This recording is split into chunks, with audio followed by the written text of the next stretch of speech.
Guys, good morning. Welcome back to my channel Binamita official. তোমরা সবাই কেমন আছো? আশা করি ভালোই আছো, আমরাও ভালো আছি। তো আমরা আজকে কোথায় যাচ্ছি জানো? আমরা যাচ্ছি দেশে। তো দেশের উপলক্ষে গিয়ে পড়েছি। এখন আমরা অটোতে সব লাগেজ প্যাকিং করে নিয়েছি। সকাল সকাল ঘরে আর ভিডিওটা স্টার্ট করতে পারিনি, কারণ ঘরটার পুরো পরিষ্কার করে গুছোতে অনেকটা সময় চলে গেছে, তাই আর তোমাদের সাথে শেয়ার করিনি ঘরের ভিডিও।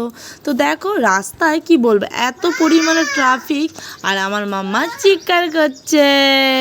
হায়দ্রাবাদ থেকে ছেড়ে চলে যাচ্ছি, আমার এত খারাপ লাগছে কি বলবো। I miss you Hyderabad, I love you Hyderabad. তো আমি কি বলো তো, দেশে যাচ্ছি ঠিকই, কিন্তু আমার মনটা হায়দ্রাবাদেই পড়ে রয়েছে। তো আমরা স্টেশনের খুব কাছাকাছি চলে এসেছি। তো স্টেশনের সামনেই এই মার্কেটটা। তো দেখো এখানে হাজার রকমের অনেক কিছু জিনিসপত্র পাওয়া যায়। তো দেখতে খুব ভালো লাগছে। তো বলো তোমাদের কেমন লাগছে, সেটা কিন্তু কমেন্ট সেকশনে জানাতে একদমই ভুলবে না। তো আমাদের অটোটা একটু দাঁড়িয়ে চলছে। তো রাস্তায় এত পরিমাণে ট্রাফিক ছিল, তাই একটু লেট হয়ে গেছে। তো এখানে দেখো আই লাভ সেকেন্দ্রাবাদ। তো আমরা সেকেন্দ্রাবাদ স্টেশন থেকে যাচ্ছি কলকাতার উদ্দেশ্যে। তো এখানে চলে এসেছি ট্রেনে। আমরা দুজন মিলে যাচ্ছি না, এই দেখো এখানে দাদা ভাই মাম্মা খাচ্ছে লেস, এখানে রয়েছে বর্ষা। তো আমরা যাচ্ছি 5-6 মিলে। তো ওপরে দেব আছে, কিন্তু ও একটু ফোন দেখছে, ও আমাদের সাথে খেলা করছিল না। আমরা লুডো টুডু খেলে অনেকক্ষণ টেস খেলাম, একটু গল্প টল্প করে আমি নিয়ে এসেছিলাম ঘর থেকে খাবার, রুটি, ছোলা মশলা আর আলু ভাজা, সেটাই খেয়েছি। তো দেখো এখানে ট্রেন থেকে আমাদের কি দিয়েছে, কম্বল, এসিতে যাচ্ছি তো এসি কামরায় যাচ্ছি, এর জন্য আমাদের কি দিয়েছে, এটা একটা কম্বল, একটা বেড কাভার শরীরে দেওয়ার জন্য, একটা বালিশের কাভার, আর দিয়েছে বালিশ, তারপরে শাল, অনেক কিছু দিয়েছিল, কিন্তু আমরা সেই জিনিসগুলো ইউজ করিনি। আর সেটা নিচে এমনি তোমার দাদাভাই বিছানা করেছিল, সেখানে ইউজ করা হয়েছে। এগুলো ভাঁজ করাই ছিল, আমরা একটাও ইউজ করিনি। তো কি বলতো, আমরা এত বছর হয়ে গেছে সবসময় নর্মালেই যাই, এসিতে এখনও আমরা আজ পর্যন্ত যাইনি, ফার্স্ট টাইম আমি যাচ্ছি এসিতে। তো কেমন লাগছে বলবো, খুবই ভালো লাগছে। আমি তো ভেবে রেখেছিলাম ঘরের থেকে যে আমি উল্টি করব, কিন্তু না, উল্টি একদমই করিনি আমি। খুব মজা হয়েছে। আর আমার মামা তো খুব খুশি ওর আঙ্কেল আন্টিকে পেয়ে। তো দেখো এখানে সন্ধে হয়ে গেছে, তাই পুরো অন্ধকার লাগছে দেখতে। পাশে জঙ্গল এত ভালো লাগছে, তোমাদের বোঝাতে পারবো না বলে হয়তো আমি। সময়টা কোথায় দিয়ে কেটে যাচ্ছে বুঝতেই পারছি না। তো দেখো এখানে সবাই মিলে এত গল্প আড্ডা করছি, যেন সময় কোন দিক দিয়ে যাচ্ছে যে কিছু বোঝাই যাচ্ছে না। আর আমার মাম্মা ওপর দিকে পা দিয়ে ল্যাদ খাওয়া শুরু করে দিয়েছে। তো এখানে দেখো আঙ্কেল আর মাম্মা মিলে কি করছে, টুকি খেলছে। তো এই কম্বলগুলো দিয়েছিল নিচে বিছিয়ে ছোঁয়ার জন্য। তো কম্বলের একটা সাইড একটুখানি শিলিটা ছোটানো ছিল, সেটাই মাম্মার মাথায় লেগে গেছিলো। তাই আমরা ভীষণ ভয় পেয়ে গেছিলাম যে গলাটা এঁটে না গেলে হয়েছে। তো এখনও কিছু হয়নি। মাম্মা আর আঙ্কেল মিলে খুব মজা করে খেলাখেলি করছে। মাম্মার খুব একটা ভালো সময়ও কেটে যাচ্ছে। তো দেখো এখানে কি করছে, টুপি বানিয়ে দিচ্ছে, আর মাম্মা তো জোর রেগে যাচ্ছে। তো দেখো এখানে তো ওর বাবাকেও পরিয়ে দিচ্ছে, তোমাদের দাদাভাইকে দিচ্ছে। আর মামা যেতে রেগেও যাচ্ছে, ওর বাবাকে মুখে যেতেও দিচ্ছে। ইস, ওর বাবার মুখে দিয়েছে তাই কত রাগ। দেখো এখানে আমরা সবাই মিলে কি খাচ্ছি জানো, লেস। তো আমরা এখানে লেস খাচ্ছি, আর এখানে দেখো দাদাভাই আর বর্ষা আর ওই পাশটাই বসেছে, আর একটু ঠান্ডা লাগছে। আর আমি দেখিয়ে বলছি ক্যামেরার দিকে যে আমাকে দেখো কি মোটা লাগছে, সামনে বসেছি দেখে।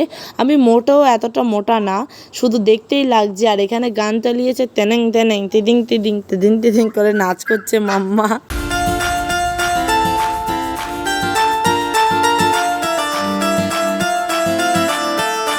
গলাটা একটু ভেঙে গেছে, তোমরা একটু ভিডিওটা যেহেতু ভয়েসটা দিচ্ছি একটু ম্যানেজ করে নিও, কিছু মনে করো না। তো রাত্রেবেলা এখন আমরা সবাই মিলে দেখো এখানে চোর পুলিশ খেলছি। তো ট্রেনের ভেতরে যাচ্ছে আর সবাই আমাদের দিকে করে তাকিয়ে রয়েছে। তো এটা হলো পরের দিন সকালে গুড মর্নিং গাইজ। তো এখানে সকাল মাম্মা গেঞ্জি আর প্যান্ট পরে নিয়েছে, কারণ এসি কামরা বলে কথা, ভীষণ পরিমাণে ঠান্ডা। সকালে ব্রাশ করে নিয়েছি, আর এখানে বিস্কিট সকালের জল খাবার নিয়ে নিয়েছি, অরিও বিস্কুট, আর সাথে কি রয়েছে জানো, চা। তো এখানে দেখো আমি দুধ চা নিয়ে নিয়েছি, আর তোমার দুজন কফি নিয়েছি, দুজন কফি আর দুজন দুধ চা নিয়ে নেওয়া হয়েছে।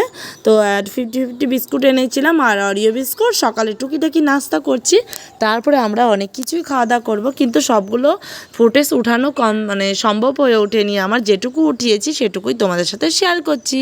তো দেখো সকালে এখন সূর্যটা ওঠেনি, হালকা হালকা একটুখানি দেখতে পাওয়া যাচ্ছে। তো পুরো অন্ধকার অন্ধকার দেখা যাচ্ছে, দেখতেই পাচ্ছ তোমরা। তা এখন অনেকটা সকাল, কটা বাজে কিন্তু সেটাই আমার মনে নেই, কারণ 2-3 দিন পরে ভিডিওটা এডিট করা হচ্ছে। তাই সারা দিন বসে বসে বোর হয়ে যাচ্ছি জানো, ভালো লাগছে না, এত পরিমাণে বোরিং লাগছে আর কি বলবো তোমাদের। তো ভাবলাম আমাদের আর সারাদিন তোমাদের কি দেখাবো, এর জন্য আশেপাশের ভিউটাই দেখাচ্ছি। তো এখন আমি কী বলবো, দুপুর টাইমটা হয়ে গেছে। দেখো আমার হাতটা, নেল পালিশগুলো পুরো উঠে একদম ঝাঁকানাকা হয়ে গেছে। আর দেখো রেল লাইনের পাড়গুলো পাশেগুলো কি ভালো লাগছে দেখতে। তো একটা ছোট্ট মিনি একটা ব্রিজ, কি সুন্দর, ছোট্ট না অনেকটা বড়, কিন্তু জল সব শুকিয়ে গেছে পুরো। এর জন্য ব্রিজটা তোমাদের দেখালাম, দেখতে এত পরিমাণে ভালো লাগছে।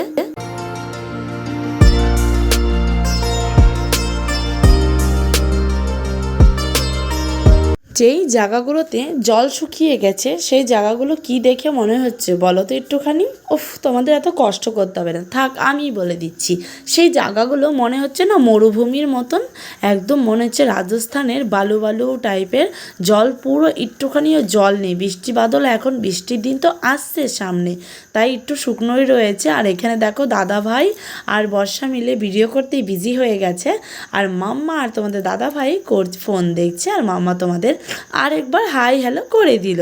তো যার পথে আরেকটা ব্রিজ চোখে পড়ে গেল। অনেকগুলো ব্রিজ পেয়েছিলাম, তো সবগুলো আর ওঠানো সম্ভব হয়ে ওঠেনি। এই ব্রিজটার মধ্যে অনেক পরিমাণে জল আছে।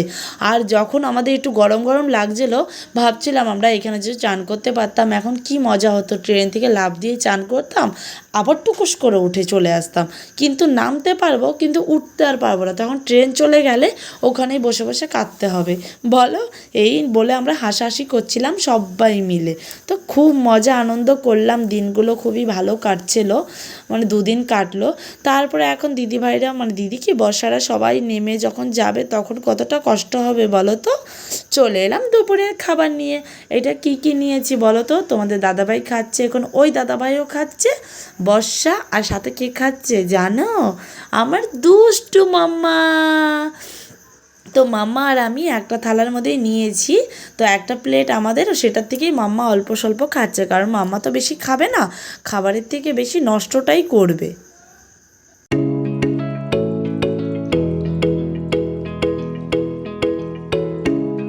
এই গাছপালাগুলো দেখে কি মনে পড়ছে বলো তো দেখি? খুব গ্রামের কথাই মনে পড়ছে। তো এই গ্রামের সাইড দিয়ে যেতে যেতে তো খুব সুন্দর গাঁদা ফুলের বাগান দেখতে পেলাম, আর দেখতে এত ভালো লাগলো, তোমাদের সাথেও একটুখানি করে শেয়ার করলাম। তো দাদাভাইরা নেমে যাবে, তো তারপরে নামবো আমরা। তো আমার মতনই দেখো একটা ছোট্ট গুপু সোনা আছে ওদের, তো মাম্মা ওদের বাই করে নিচ্ছে, আর আমার তো খুব কষ্ট হচ্ছে। ওরা নেমে গেছে আগের স্টেশনে, আমরা পরের স্টেশনে নেমে যাচ্ছি। তোমাদের দাদা ভাই দেখো একটা লাগেজ রাখতে গেছে, তো আমি আর মাম্মা মিলে এখানে দাঁড়িয়ে আছি।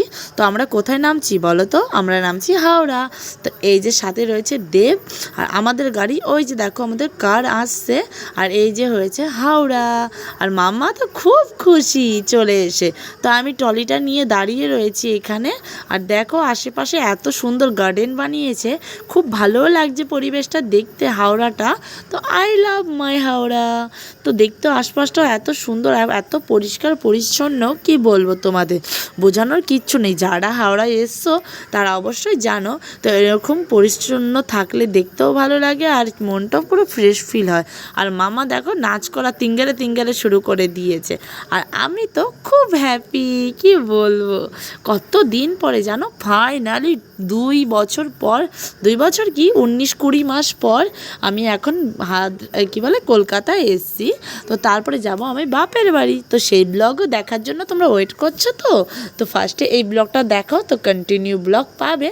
তার জন্য কি করতে হবে, চ্যানেলটাকে সাবস্ক্রাইব করতে হবে, সাথে থাকতে হবে, পাশে থাকতে হবে। আর এটা হলো যাওয়ার পথে রাস্তা দিয়ে কারের মধ্যে মন্দির দেখতে পেলাম, সেই মন্দিরটাই তোমাদের দেখালাম। কি মন্দির বলো তো দেখি তোমরা? থাক আমি বলে দিচ্ছি, এটা হলো দক্ষিণেশ্বর মন্দির। তো আমাদের বাড়ি যাওয়ার পথেই দক্ষিণেশ্বর মন্দিরটা পড়ে। আর দেখছো রাত্রেবেলা দেখতে কি ভালো লাগছে। আমার ইচ্ছা করছিল নেমে যাই, কিন্তু উপায় নেই। আর আমরা একটুখানি যাওয়ার পথে ধাবায় দাঁড়িয়েছি, এখান থেকে একটু চা খেয়ে নিচ্ছি। তো মাটির ভাঁড়ে করে চা, আর আমি এত পরিমাণে উল্টি করেছি পুরো টায়ার হয়ে গেছি। তো এর জন্য একটুখানি চা আর বিস্কিট খেয়ে দিয়ে মুডটাকে ফ্রেশ করে তারপরে বাড়ির জন্য রওনা শুরু করে দেবো। আর এখানে কতগুলো কুকুর ছিল, তার সেই কুকুরগুলোকে তোমাদের দাদাভাই বিস্কুট দিয়েছে, কিন্তু বিস্কুট দেওয়ার পর ওরা খেয়ে নিয়েছে, আর মাম্মার বিস্কুটটাও খেয়ে নিয়েছে। বাই।